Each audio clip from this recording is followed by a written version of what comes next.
আসসালামু আলাইকুম।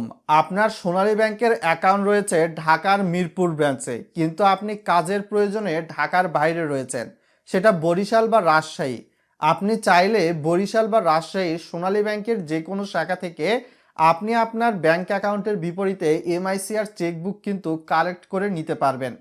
অর্থাৎ সোনালী ব্যাংকের এক শাখার গ্রাহক হয়ে অন্য শাখা থেকে আপনার ওই অ্যাকাউন্টের বিপরীতে চেকবুক কালেক্ট করে নেওয়ার সুযোগ কিন্তু এবার সোনালী ব্যাংক নিয়ে এসেছে, এবং এই প্রক্রিয়াটা সম্পূর্ণ করতে হবে আপনাকে ডিজিটালি। সোনালী ব্যাংকের কোনো শাখায় গিয়ে আপনাকে চেকবুকের জন্য অর্ডার করার প্রয়োজন হবে না।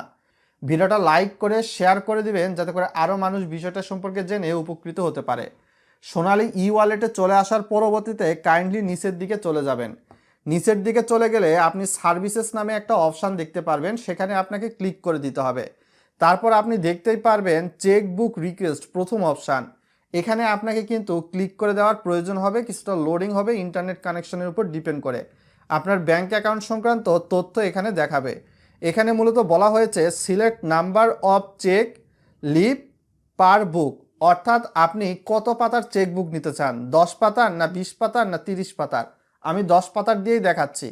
তারপর বলা হচ্ছে select number of chequebook you need, অর্থাৎ আপনি কয়টা চেকবুক নিতে চান, 10 পাতার, 20টা না 2টা না 1টা।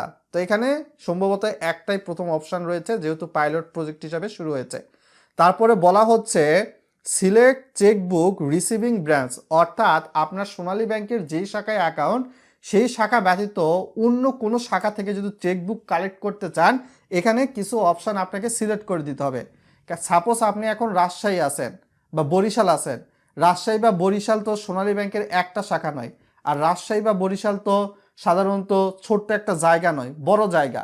সেখানে অনেক শাখা রয়েছে সোনালী ব্যাংকের।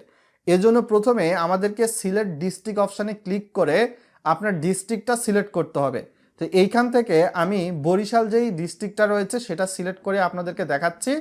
তো এখানে সিলেক্ট করার পরবর্তীতে আপনারা দেখতে পারবেন যে আপনাকে উপজেলা আবার সিলেক্ট করতে বলা হচ্ছে, অর্থাৎ আপনি বরিশালের কোন উপজেলা থেকে আপনি চেকবুকটা নেবেন এই বিষয়টা আপনাকে দিতে বলা হচ্ছে, অর্থাৎ বরিশাল জেলার আন্ডারে। তারপর সিলেক্ট চেকবুক ব্রাঞ্চ, অর্থাৎ বরিশালের ওই উপজেলার সোনালী ব্যাংকের কোন শাখা থেকে আপনি চেকবুক নিতে চাচ্ছেন সেটা সিলেক্ট করে দিতে হবে। তো এখানে বরিশাল ক্যাডেট কলেজ ব্রাঞ্চ একটা রয়েছে, আর একটা হচ্ছে খানপুরা ব্রাঞ্চ বরিশাল। তো আপনি আপনার প্রয়োজন অনুপাতে কোন শাখা থেকে নেবেন চেকবুকটা সেটা আপনি সিলেক্ট করে দিতে পারেন। সাপোজ আমি বরিশাল ক্যাডেট কলেজ দিলাম। তারপর আপনার সোনালী ই ওয়ালেটের যে 6 ডিজিটের পিনটা রয়েছে সেই পিনটা এখানে কিন্তু দিতে হবে। দেওয়ার পরবর্তীতে I accept the terms and condition অপশানে ক্লিক করে দেবেন। তারপরে কাইন্ডলি নিচের দিকে স্ক্রলিং করে চলে যাবেন। তারপর রিকোয়েস্ট এ চেকবুক অপশান দেখতে পাচ্ছেন, সেখানে ক্লিক করে দিবেন। ক্লিক করে দিলে কিছুক্ষণ লোডিং হবে, আপনাদের সামনে এরকম অপশান আসবে যেখানে বলা হচ্ছে আপনারা অ্যাকাউন্ট নাম্বার প্লাস হচ্ছে অ্যাকাউন্টধারীর নাম এবং একটা চেকবুক রিকোয়েস্ট রেখেছেন, এবং এটা আপনি যেহেতু এখন সোনালী ই ওয়ালেটে স্ক্রিনশট নেওয়া যায় না বা স্ক্রিন রেকর্ড করা যায় না, তাই ডাউনলোড করে নেবেন। ডান অপশানে ক্লিক করে দিবেন। সাধারণত সোনালী ব্যাংকের এমআইসিআর যুক্ত চেকবুক পেতে আপনাকে মিনিমাম 1 মাস থেকে 1.5 মাস সর্বোচ্চ ওয়েট করা লাগবে। কেননা বুঝতে পারতেছেন এটা গভর্নমেন্ট বা সরকারি রাষ্ট্রায়ত্ত ব্যাংক, বেসরকারি ব্যাংক না যে আজকে অর্ডার দিলেন 15 দিন পর আপনাকে আপনার চেকবুক হাতে ধরায় দিল। যে অর্ডারটা করলেন এটা চেকবুক এসেছে কিনা মিনিমাম আপনি 20 দিন বা 30 দিন পর পর সোনালী ব্যাংকের যেই শাখায় আন্ডারে চেকবুকটা অর্ডার করেছেন সেখানে গিয়ে আপনি খোঁজ নেবেন। খোঁজ নিলে আপনি কিন্তু আপনার চেকবুকটা পেয়ে যাবেন আশা করি।